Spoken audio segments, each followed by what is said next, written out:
So I'm gonna try and do little art blogs or art vlogs where you can see how I make everything really, jewelry and maybe drawing.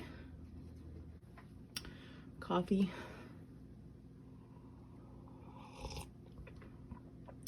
Gotta have coffee.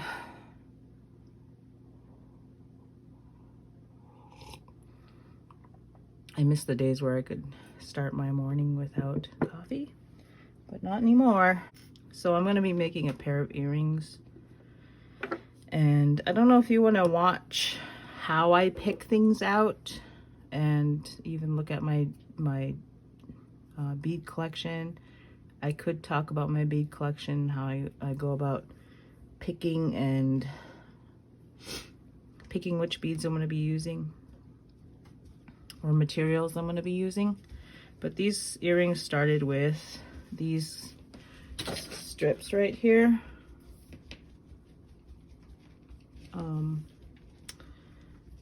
My husband makes,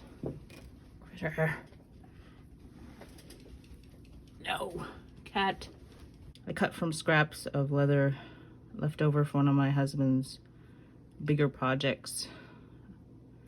And I've made them before, similar earrings, but I like to take them in, I don't know if you can see this.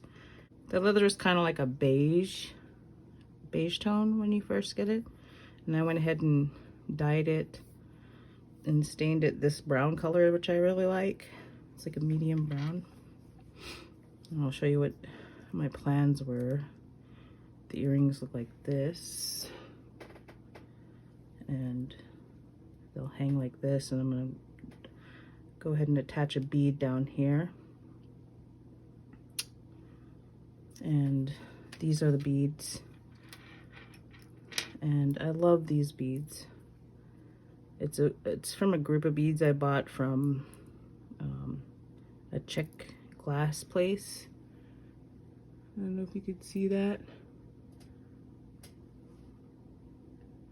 I don't know if you could see the detail in these, but I really love this glass bead. It's very natural and organic, but it has these pretty blue lines going through it. So those are going to be used. And then from my collection, I pulled these because I want to add a little bit of a dangle at the end, so that has movement in the earring in a couple different places, and some findings. So the first thing I'm going to do is go ahead and find the center of this and mark it and make a hole. So I'll just go ahead and fold it and go ahead and mark it. This is an awl used in leather making. It's probably leather sewing and stuff like that. It's very sharp, super sharp.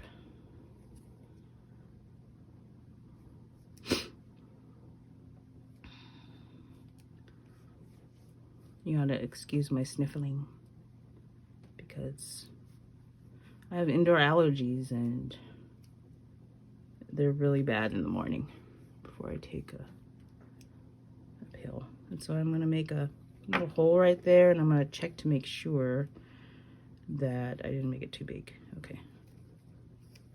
I'm gonna do the same with this.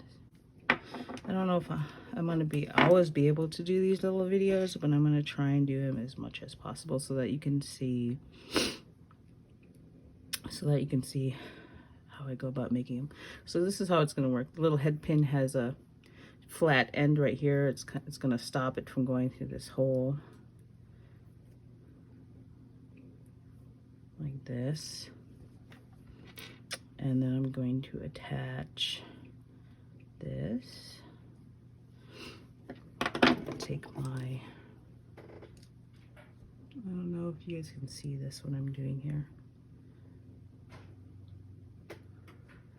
And then I'm going to gonna take this and I'm gonna make a little loopy on the end here.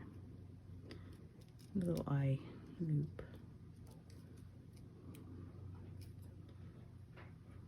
And I'm not super good at these, but it's one of those things where making these little loops like this, the more you do it, the better you get at it.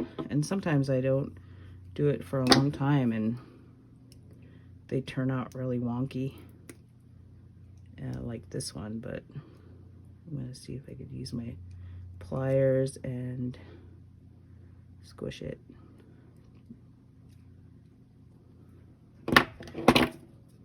So it doesn't look too bad.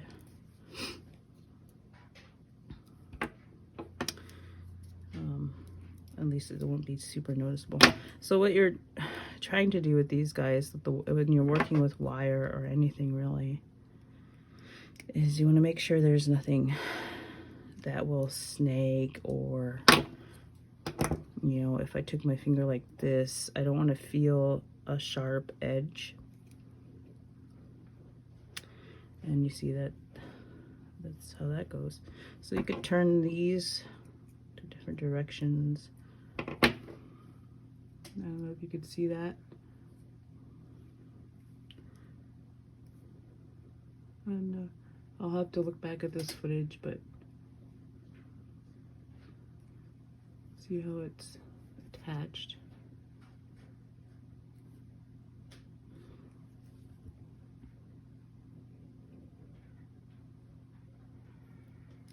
And I'll do that to both sides. So there's a lot of different ways you can use a head pin, not just in what you would think of as like a traditional way of using a head pin.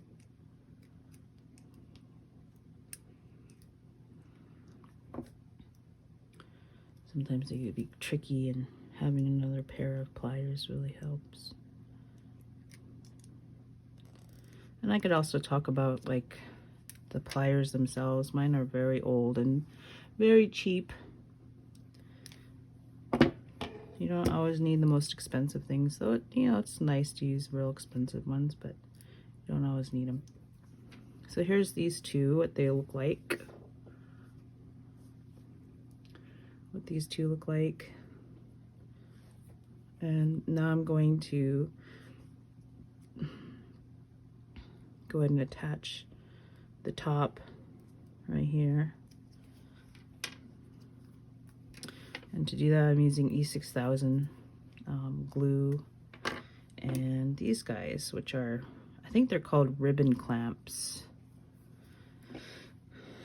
And I open them up just a little bit, just because this leather is a little thicker than ribbon. Just carefully, you don't want to mark the surface. You don't want to mark the surface of the clamps too much.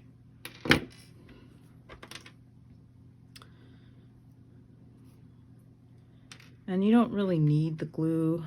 I tend to glue things just to make sure they don't, even just a little bit, just to make sure they don't move around too much. And you only need a very, very tiny bit. This glue is really good for working with, I think I need to make these a little bit more open. Really good for working with different types of materials. Because they stick to the glue sticks to pretty much everything.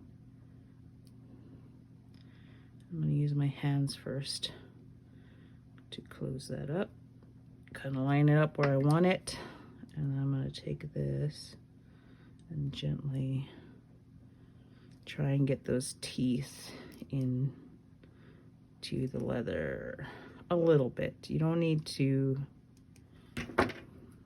get it all the way through or anything like that. Clean up some of this, the glue that comes out before it dries too much. And there you go. And it doesn't have to be perfect, but this is what we're going for. Like this. And then we'll add the little dangle at the end here and a hook.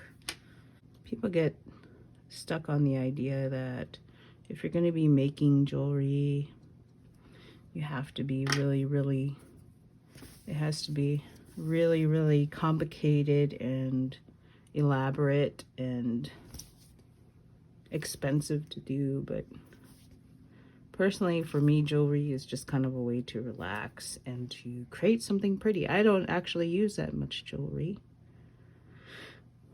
at all,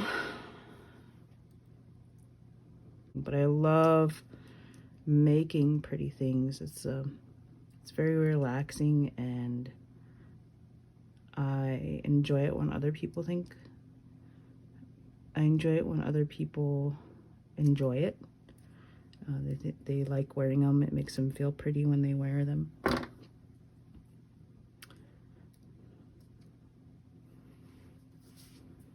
To me, that's worth it.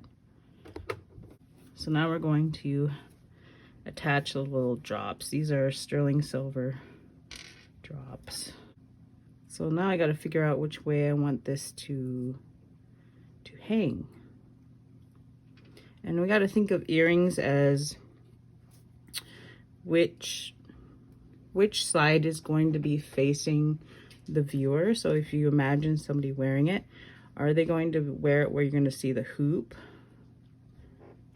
Are they gonna hang where the person wearing them, you know, when you're looking at their face, you'll see the hoop? Or are you gonna make it so that when you look at them while the person's wearing them, they'll see this flat part? I think for these ones, since I didn't add any paint to the edges here, I'm gonna go ahead and make them so they hang like this.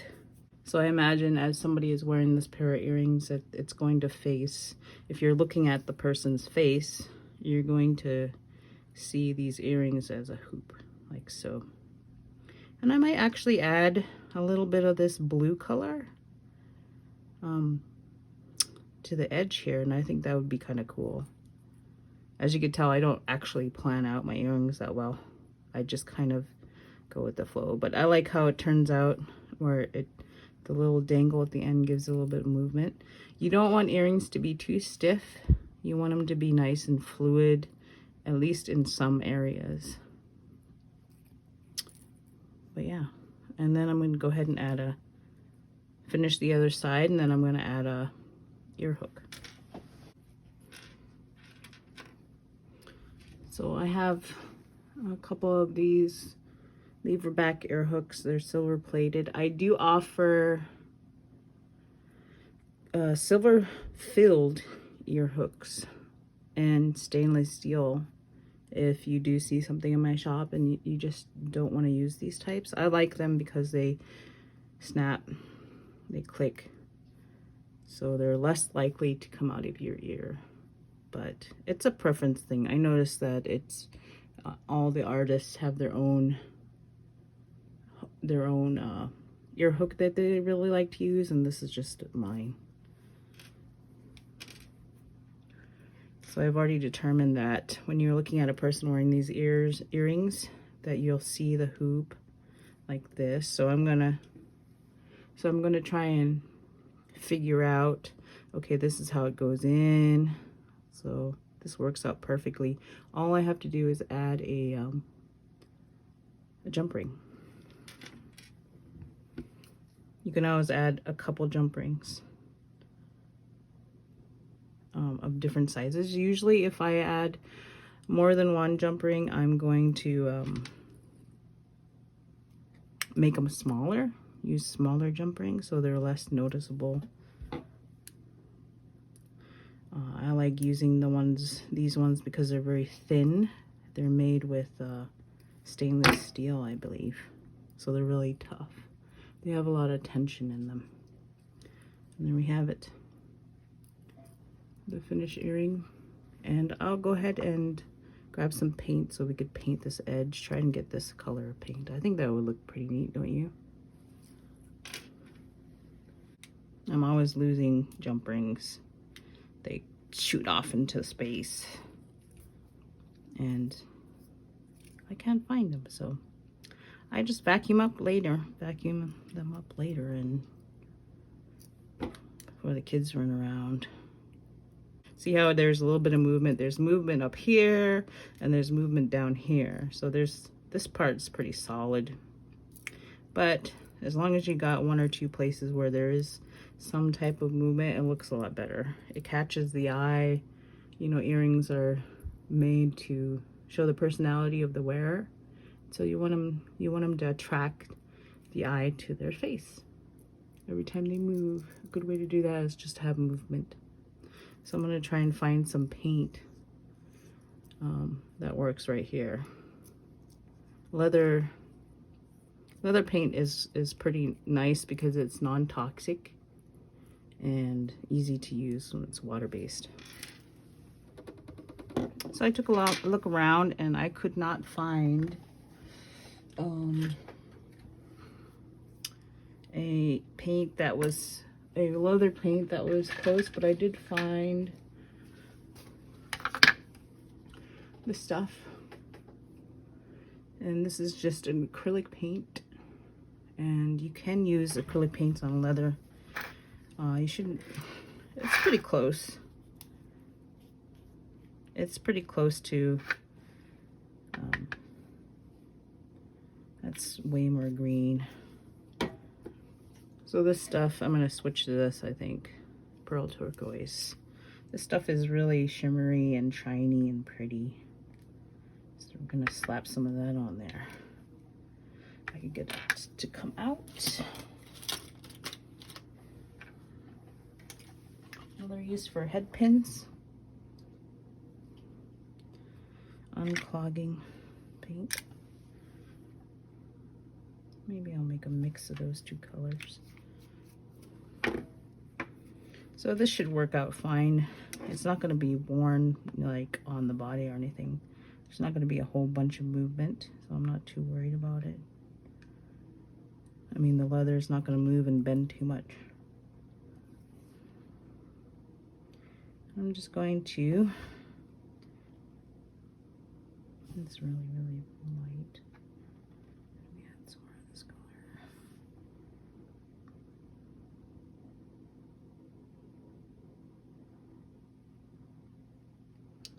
People always think that I plan these earrings out a lot, and I do not plan earrings. I love just playing with it. I will cut shapes and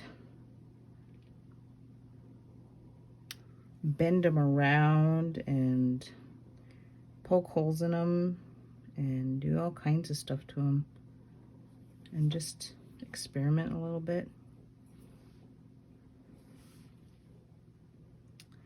Have fun. I like to look at it like instead of saying what I should be doing, you know, I think of what I can be doing. Like, what are the possibilities? Well, leather is very bendable and can make very pretty graceful curves, so that's where I started with this one. And I've done this type of earring before, but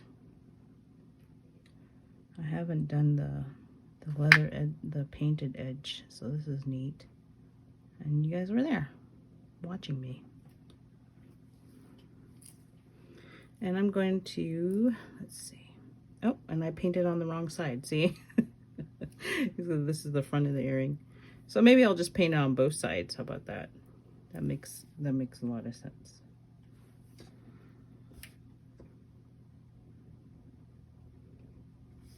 But yeah, I don't plan things a lot.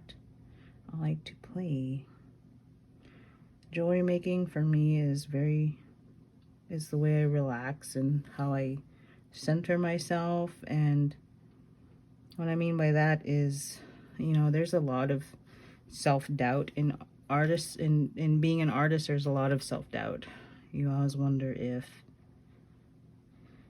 anybody will like the stuff that you make, or if the stuff you're making is not native enough or too native, or, you know, there's all these self-doubt type things floating around. And for me, jewelry, since I've been doing it for so long, probably since I was in college, I took jewelry courses in college a long time ago. I did a lot of metalsmithing, silversmithing. And so jewelry making has always been there in some form. After that, I got into beadwork and started experimenting with different materials. And so that looks pretty cool. I like how that is, how that looks. A little bit of shimmery, shiny. Yeah, we're gonna put those aside to dry, and I'm gonna set them in. So jewelry making's always been there for me. It's very familiar to me. It's home base. It's comforting, and I feel confident when I make jewelry, even though not everything is like perfect and amazing and mind-blowing. I still feel like when I'm done, I have made something pretty that maybe somebody else will think it's pretty too. So there we go. I'll go ahead and add some pictures of these finished so you can see. So thank you for joining me, and I'm going to try and do these every once in a while, these videos, so you could see the process that I go through. And I'm going to try and do them with painting, and because I do a lot of other stuff, even maybe some writing, some poetry, and how I do that kind of thing. And I'm really excited to get back and forth with you guys so I can hear your ideas and we can bounce off of each other, because I really, you know, this day and age, I really miss the community of art making and just being around other art types. Anyways, thank you guys, and I will see you guys in the next video. And if you want to see more of this stuff, you can go ahead and subscribe, and there's a bunch of links in my description. Thank you. Queen.